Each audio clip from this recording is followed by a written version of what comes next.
কাকে উদ্দেশ্য করে আপনার এই বক্তব্য? আপনি তো ভালোই বুঝতে পারছেন কাকে। কল্যাণ বন্দ্যোপাধ্যায় নিশ্চয়ই তার মধ্যে পড়েন।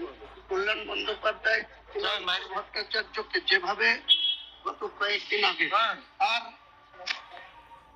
তাকে নিয়ে প্রশ্ন করেছে যে কার হাত আছে, কার মদত আছে তৃণাঙ্কুর ভট্টাচার্যের উপরে, তো সেটাও ক্লিয়ার হওয়ার দরকার। তো কারণ তিনি সেটা বলে কেন পার পাবে, তিনাকে কেন শোকজের আওতায় আসবে না? আমি ডিসিপ্লিনারি কমিটির কাছে এই প্রশ্নই তো রাখছি।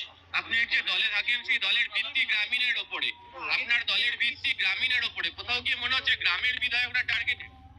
গ্রামের বিধায়করা অনেক ক্ষেত্রে অবহেলিত। আমি একটু বলবো, মুর্শিদাবাদ জেলায় আমরা দেখতে পাচ্ছি যে একটা জিনিস দেখুন না, উত্তর দিনাজপুর, দক্ষিণ দিনাজপুর, মালদা, তাদের বিধায়ক সংখ্যা কোথাও 12, তৃণমূলের 8, 4 বিজেপি, সেখানে 2 জন মন্ত্রী।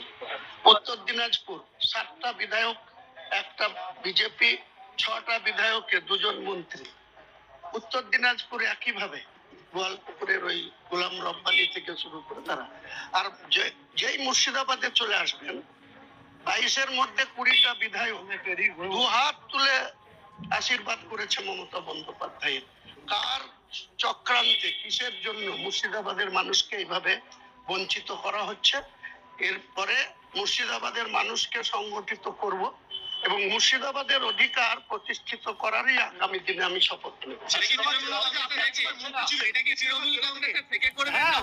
অবশ্যই তৃণমূল কংগ্রেস থেকে। এবং আমাদের আগামী দিনের যে নাম্বার 2 আমাদের নেত্রী যাকে রেখেছে, তাকে আগামী দিনে আমরা মুর্শিদাবাদের মানুষের জনমতের কি চাহিদা সেটা আগামী দিনে অল ইন্ডিয়া তৃণমূল কংগ্রেসের জেনারেল সেক্রেটারি সাংসদ অভিষেক বন্দ্যোপাধ্যায়ের দৃষ্টিতে আনবেন। একটা সময় আপনি মুর্শিদাবাদ জেলা থেকে মন্ত্রী ছিলেন, এখন আর মুর্শিদাবাদ জেলার মন্ত্রী আপনি নন, অন্য কেউ নেই।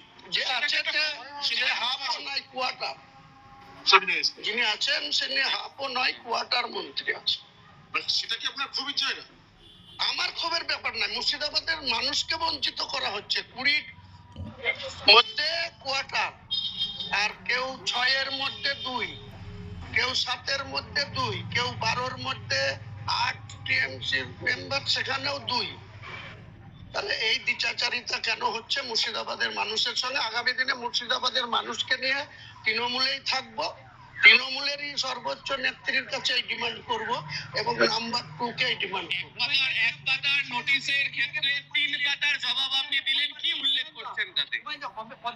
কি ঘটেছে, কি ঘটেছে, কেন আমাকে মুখ খুলতে হয়েছে, এর আগে সর্বোচ্চ নেতৃত্বের দৃষ্টিতে এনেও তার কোনো সঠিক মূল্যায়ন হয়নি বা বিচার পাওয়া যায়নি, সেসব উল্লেখ করে স্মরণ করিয়ে দিচ্ছে।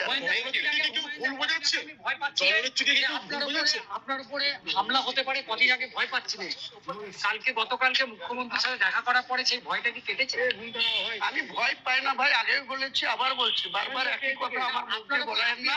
আমি ঈশ্বরে বিশ্বাসী, আল্লাহয় বিশ্বাসী। আক্রান্ত হতে পারেন এই একটা, সেটা দেখা যাবে যখন আক্রান্ত হব। আমরা ল্যাংটা না, আমরাও খালি হাতে ঘুরি না, আমরাও আমাদের লোকজন নিয়ে ঘুরি। আমাদেরকে অ্যাটাক করতে গেলে সে বেঁচে ফিরবে কিনা সেটা তাকে ভাবতে হবে। দলের দিকে কেউ ভুল বোঝাচ্ছে না, আমি এসব ব্যাপার নিয়ে কিছু বলবো না।